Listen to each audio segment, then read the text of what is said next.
Hey there, I'm Christina, a 32-year-old housewife just trying to keep everything from falling apart. Right now, I'm in the kitchen, mixing batter for Ethan's birthday cake when my little whirlwind bursts in. Mommy, can I lick the spoon? I chuckle, handing it over. Sure, sweetie, but just a little, okay. Ethan happily licks the spoon, and just then, I hear the front door creak open. Mark, my husband, walks in, looking exhausted from work. Hey, hun. How was your day? I ask. Same old, he says, surveying the scene. What's all this? I'm getting ready for Ethan's birthday party this weekend, I reply. I thought we could invite a few of his preschool friends. Nothing too big.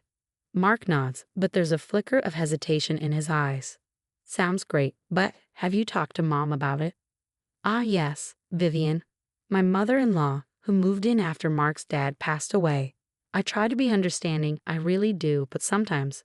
I was hoping we could surprise her, I say, trying to keep my tone light. And just like that, speak of the devil, Vivian glides into the kitchen. Surprise me with what, dear? I force a smile. We were just talking about Ethan's birthday this weekend. Just a small get-together with a few friends. Vivian's lips curve into that almost smile, the kind that never reaches her eyes. Oh, but didn't I mention my plans for that weekend? My heart skips a beat. Plans?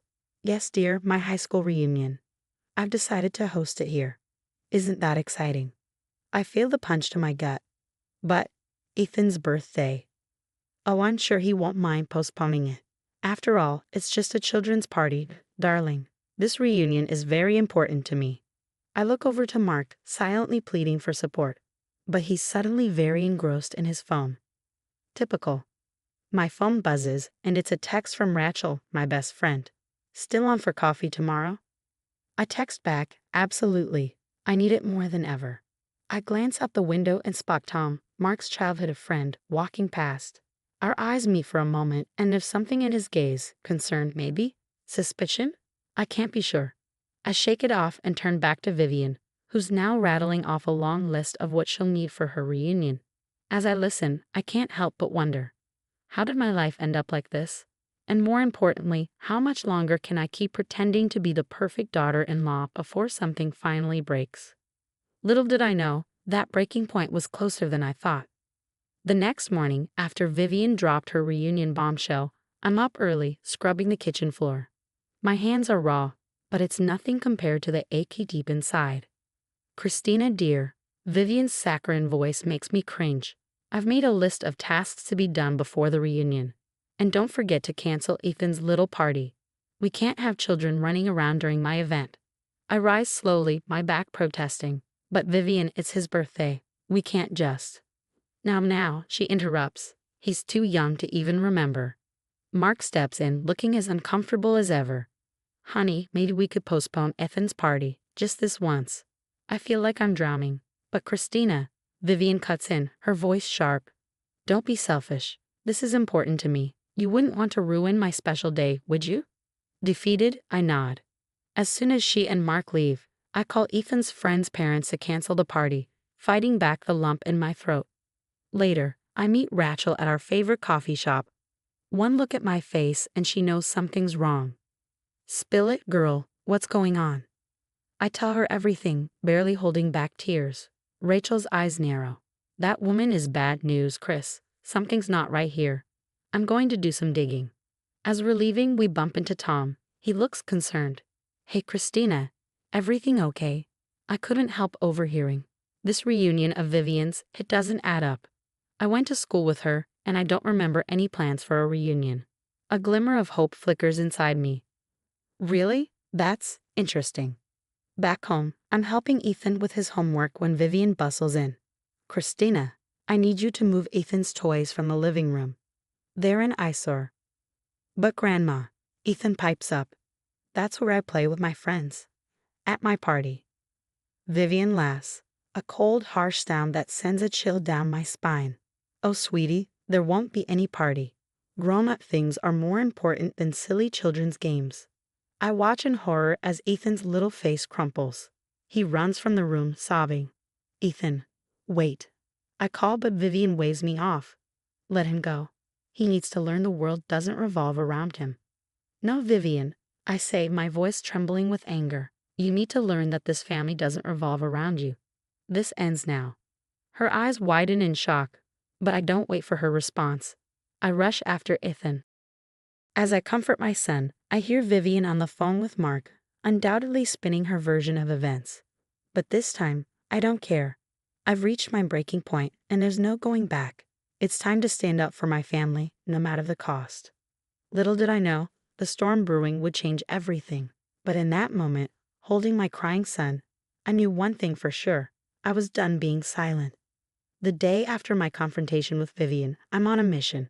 I've invited Rachel and Tom over while Vivian's out running errands for her reunion. Guys, I can't take it anymore. I say, my voice shaking. I need your help. Rachel places a hand on my arm. We're here for you, Chris. What do you need? I take a deep breath. I need to know who Vivian really is. Something's not right, and I'm done being manipulated. Tom nods, his expression serious. I've been doing some digging, Christina. Vivian never went to the high school she claims. I checked the yearbooks. She's not in any of them. My jaw drops. What? But why would she lie about that? Rachel chimes in, her eyes gleaming with determination. I might have an answer. I have a friend in the financial sector. She did some discreet checking. Vivian has a history of financial fraud. Multiple cases. But she's always managed to slip away before facing charges. The ground feels like it's shifting beneath me. Oh my God. Mark's father, he was wealthy, wasn't he? Do you think she targeted him? Tom finishes the thought for me. It's possible. Suddenly, a memory clicks into place. Wait here, I say, rushing to the attic. I return with a dusty box. These are Mark's dad's old things. I've never gone through them, but maybe. We spend the next hour sifting through papers. Finally, I find it, a stack of old letters. Guys, listen to this, I say, reading aloud.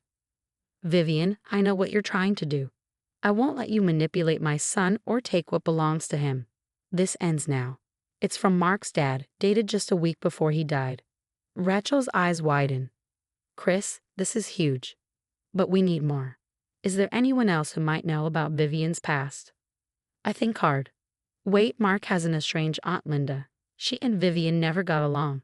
Maybe she knows something. Tom's already on his phone. I can find her contact info. But Christina, what's your plan? I stand up, feeling more determined than I have in years. We let Vivian have her reunion. But it won't be the one she's expecting. We're going to expose her, once and for all. Over the next few days, we work tirelessly.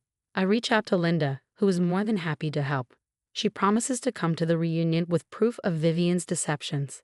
The day of the reunion arrives, and as I help Vivian set up, I catch sight of Ethan watching us. His little face still confused and hurt.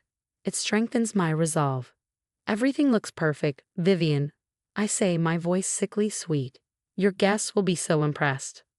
Of course they will, she replies smugly.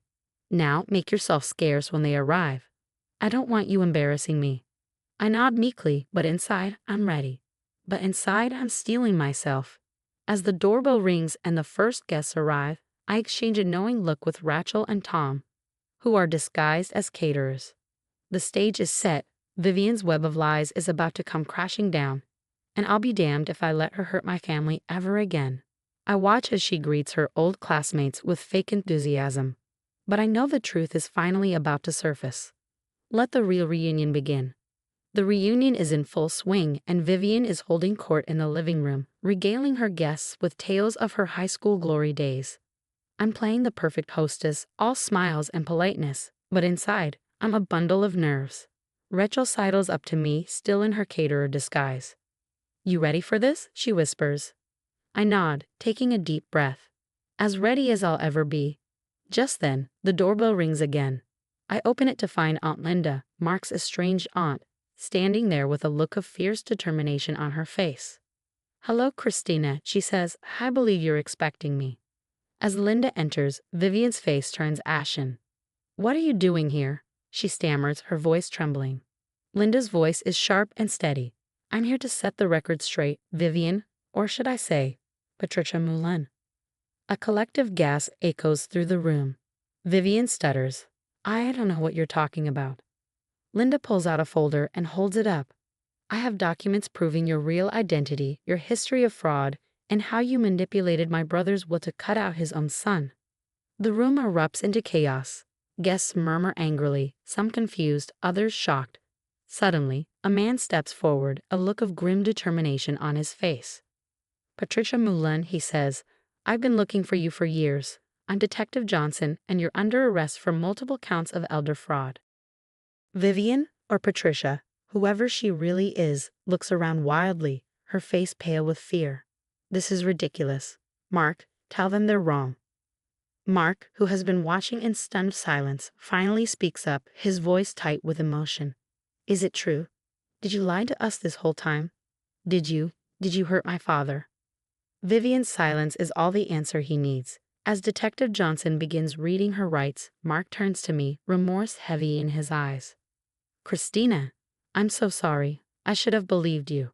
Can you ever forgive me? I take his hand, feeling a weight lift off my shoulders. We'll work through this together.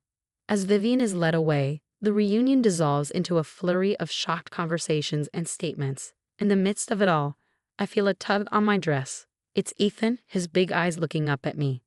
Mommy, is the bad lady gone? Can I have my party now? I scoop him up into my arms, hugging him tightly. Yes, sweetie, the bad lady is gone. And we're going to have the best party ever. In the weeks that follow, our lives transform. We sell the house, too full of bitter memories, and find a cozy new place to call home. Mark and I begin rebuilding our relationship, stronger and more honest than it's ever been. And true to my word, we throw Ethan the most amazing belated birthday party with Rachel and Tom by my side. As I watch the joy on my son's face, I can't help but reflect on how far we've come. From silent suffering to finding my voice, from being manipulated to standing up for my family. It's been a hell of a journey, but looking at Ethan's smile, I know it was worth every moment. As for Vivian, or Patricia, last I heard, she's facing a long stint in prison. But that's her story now. Ours is just beginning, and it's looking brighter than ever. Now I have a question for you. If you were in my shoes, would you have forgiven Mark for his blindness to Vivian's manipulation, or would you have ended the relationship? Think about the years of silent suffering and the impact on Ethan. Where do you draw the line between family loyalty and self-respect? Share your thoughts in the comments below. Your perspective might help someone in a similar situation. If you enjoyed this story of triumph over toxicity, please hit that like button and don't forget to subscribe for more real-life drama and stories of personal growth. Your support means the world to us.